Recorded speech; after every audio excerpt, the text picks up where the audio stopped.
Hello guys, मैं हूं ओम और आप देख रहे हैं इंजीनियरिंग एक्सप्रेस, एक ऐसी एक्सप्रेस जहां से आप सीखते हैं डेली कुछ नया और बनाते हैं अपनी इंजीनियरिंग की जर्नी को और भी आसान। तो गाइज, अब तक हमने क्या देख लिया था? अब तक हमने देख लिया था फोर्सेज ऑन बेंट पाइप। पिछले वीडियो में हमने यही किया था, forces on bent pipe. I hope कि आपको वो सारी चीजें समझ में आ गई होंगी। ठीक है, आज के वीडियो में हम क्या पढ़ेंगे? आज के वीडियो में हम तीन चीजें पढ़ेंगे। सबसे पहले हम पढ़ेंगे लेमिनार फ्लो के बारे में, देखेंगे छोटा मोटा क्या होता है। उसके बाद हम देखेंगे डार्सी-विचबैच इक्वेशन और उसके बाद हम देखेंगे हमारा क्या बोलते हैं उसको, entrance length, hydrodynamics entrance length. ये तीन चीजें इस वीडियो में हम कवर करने वाले हैं।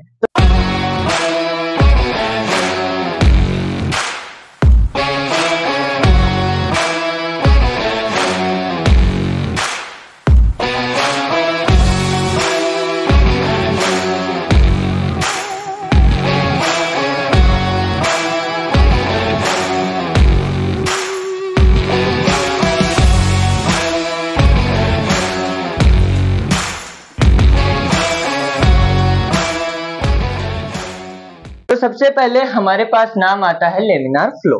तो हमने पढ़ा है, पहले भी मैं बता चुका हूं, हमारे पास कितने टाइप के फ्लो होंगे? दो टाइप के फ्लो। पहला होगा लेमिनार फ्लो और दूसरा होगा टर्बुलेंट फ्लो। ठीक है, तो लेमिनार फ्लो आप किसको बोलेंगे? लेमिनार फ्लो होता क्या है? जैसे मान लीजिए ये आपके पास क्या था, कोई फ्लो हो रहा था, ये आपके पास कोई फ्लो हो रहा था और फ्लूइड क्या कर रहा था, एक लेयर बाय लेयर की फॉर्म में। आपको पता है फ्लूइड किसकी फॉर्म में बहता है? लेयर की।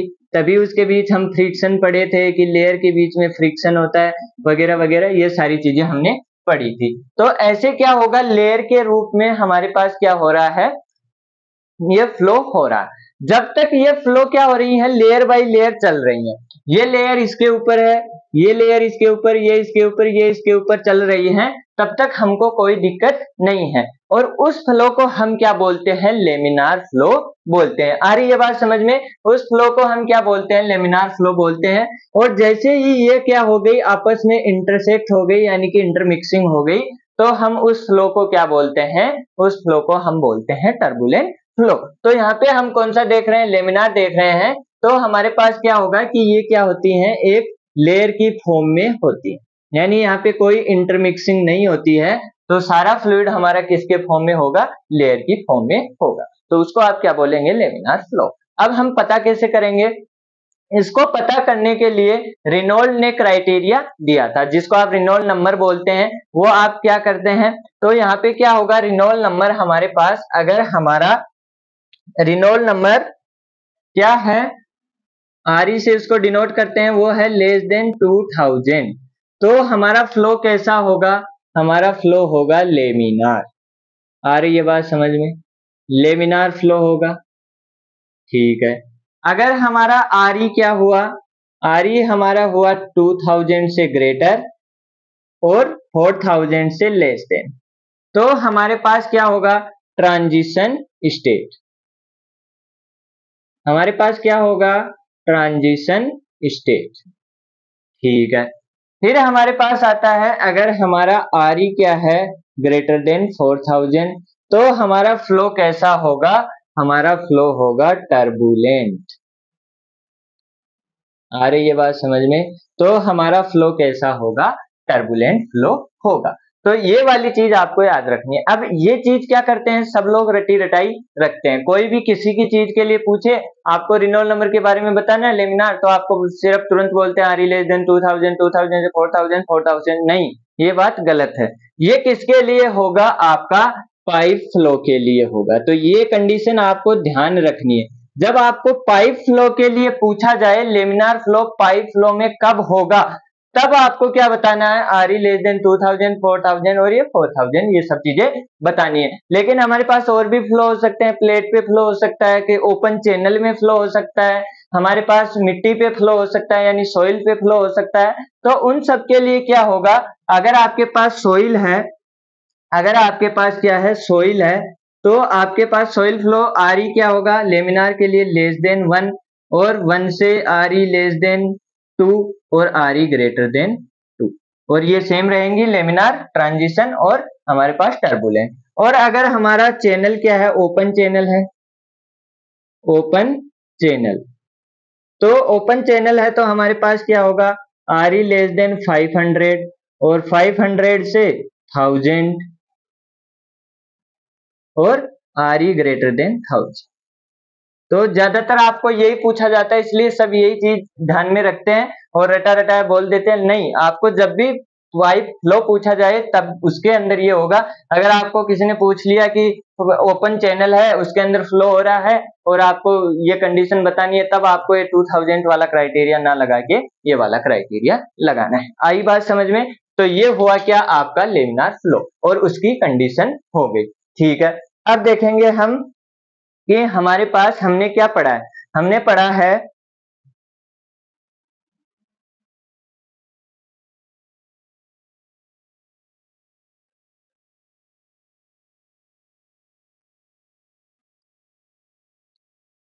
आर का फॉर्मूला, तो आप जानते हो ना आर का।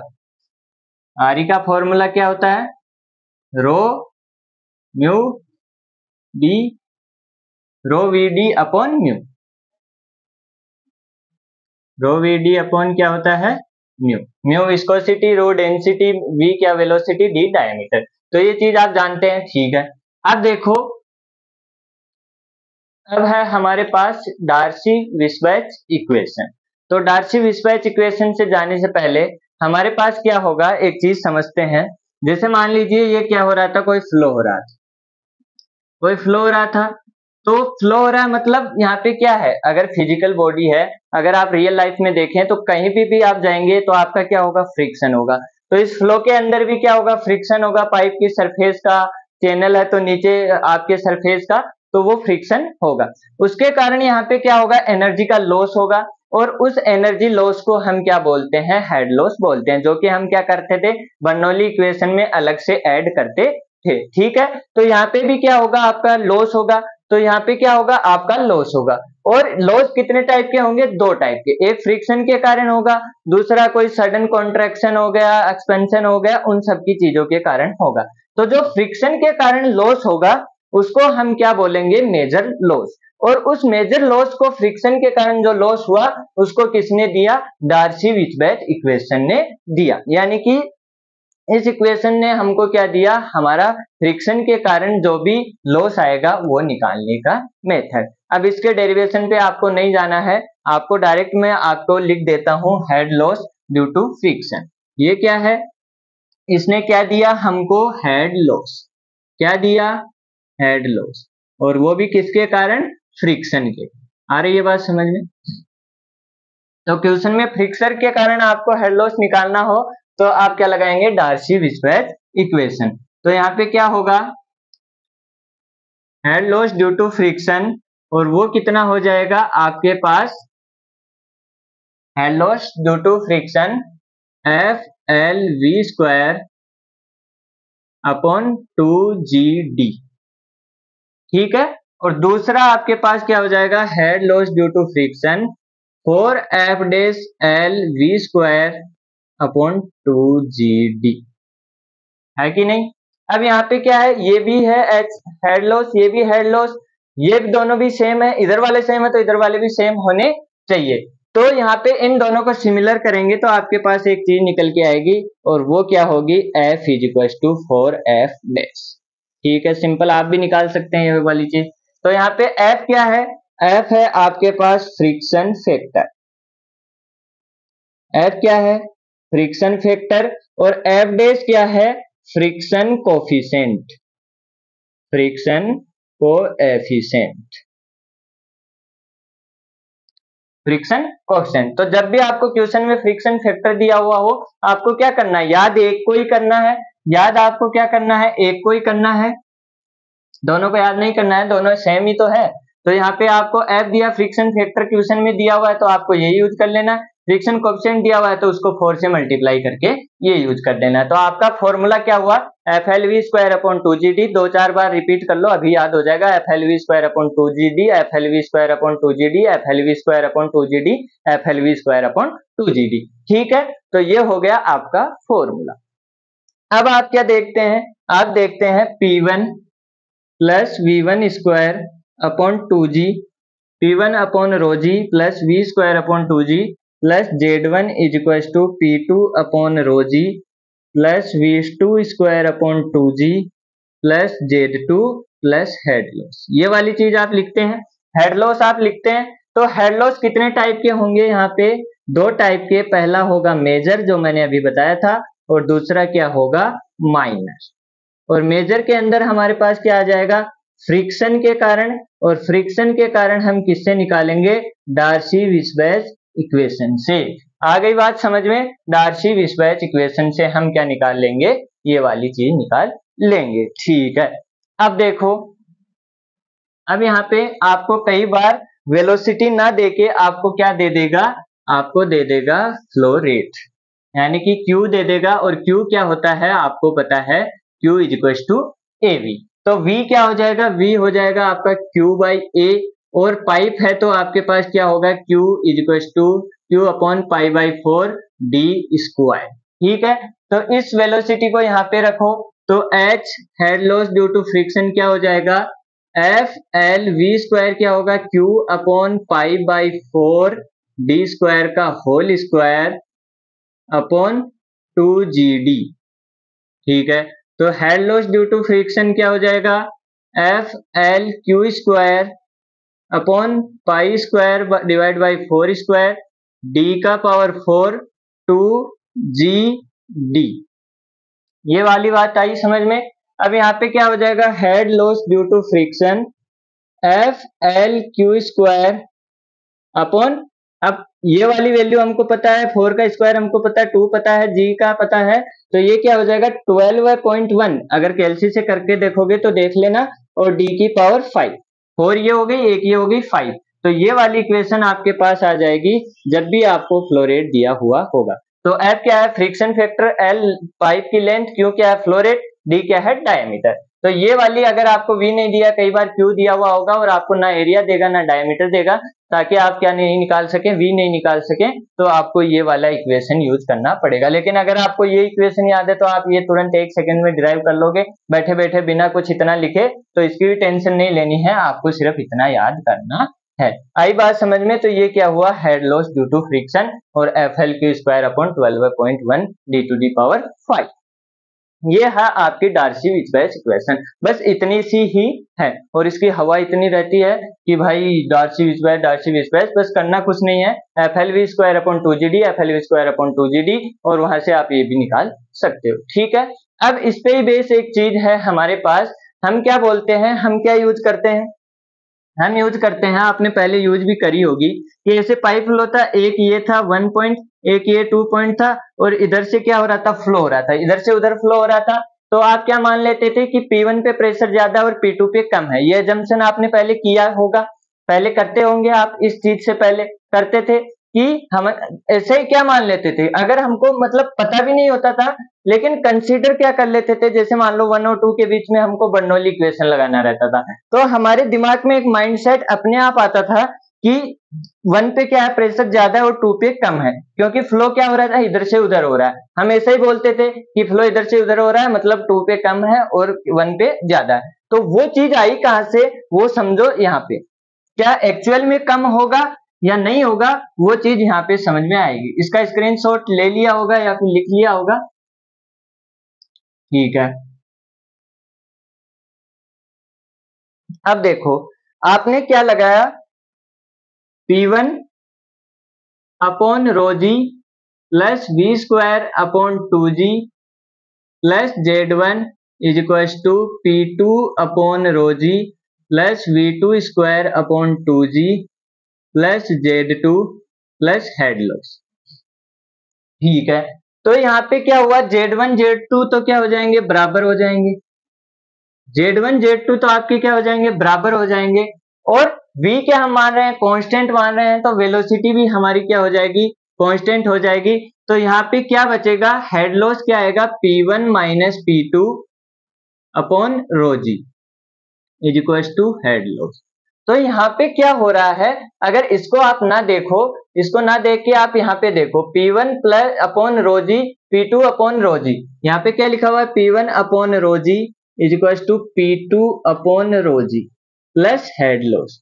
यानी कि आपने क्या किया, ये इधर क्वांटिटी थी और ये इधर क्वांटिटी थी, तो मान लो कि ये क्या था 5 था, तो यहाँ पे आपके पास ये दोनों क्वांटिटी भी क्या होनी चाहिए 5 होनी चाहिए, तभी इक्वल होगी।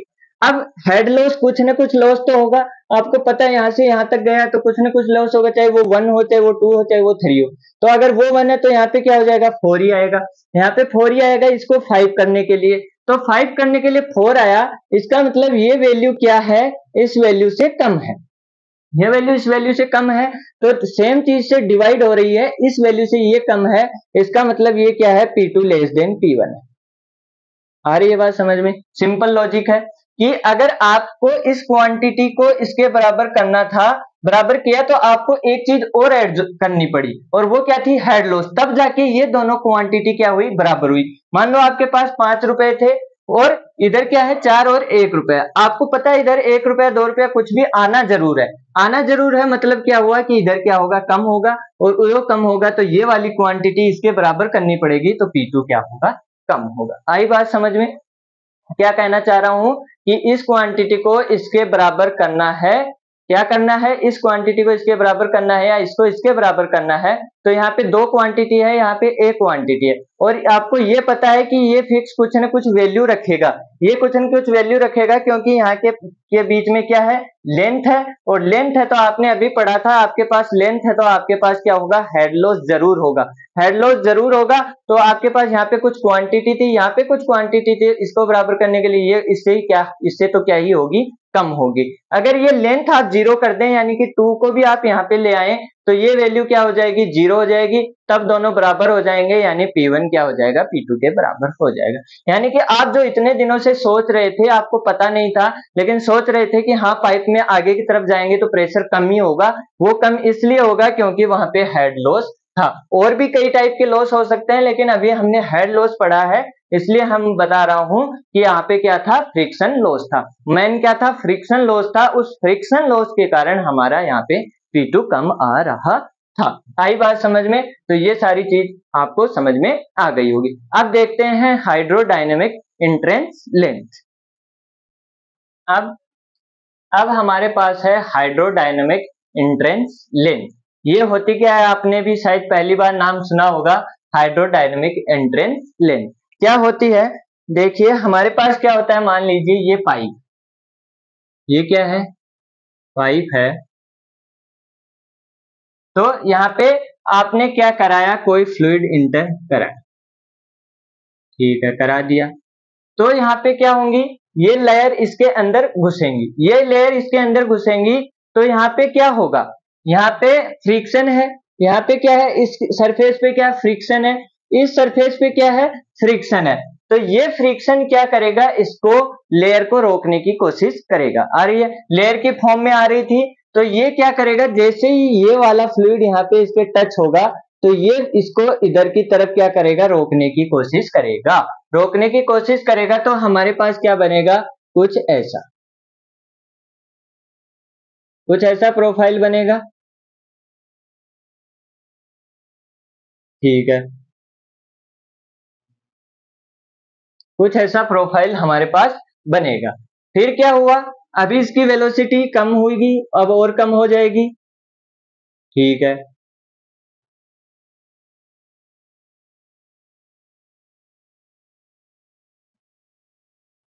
वेलोसिटी कम हुई, तो हमारे पास क्या हुआ, प्रोफाइल ऐसी बन गई।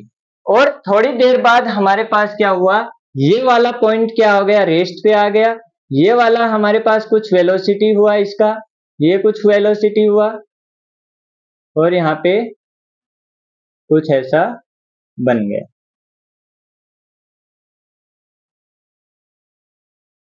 यानी कि ये क्या बन गया, पैराबोलिक बन, ठीक है।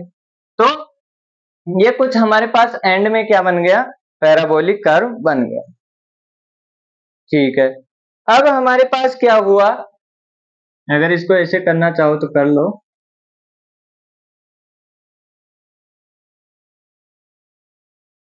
ठीक है। तो यहाँ पे क्या हो रहा है, यहाँ पे पहले इसकी वेलोसिटी कुछ भी थी, फिर ये इसकी थोड़ी वेलोसिटी फ्रिक्शन के कारण कम हुई, फिर और कम हुई और ये यहाँ पे क्या हो गई, इसकी वेलोसिटी 0 हो गई। अब ये प्रोफाइल इस पोजीशन के बाद ये प्रोफाइल क्या नहीं होगी, चेंज नहीं होगी।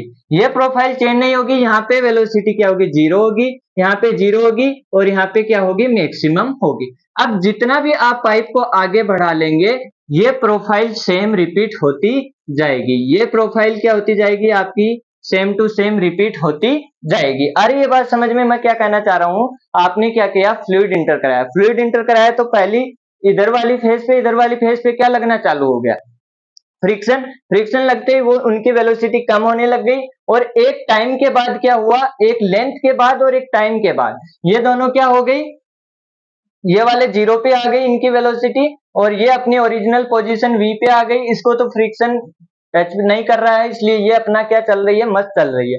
तो इस पॉइंट के बाद ये क्या हो रही है, अपनी प्रोफाइल सेम रिपीट हो रही है। अब आगे आप कहीं भी प्रोफाइल बनाओ वो क्या होगी, सेम होगी।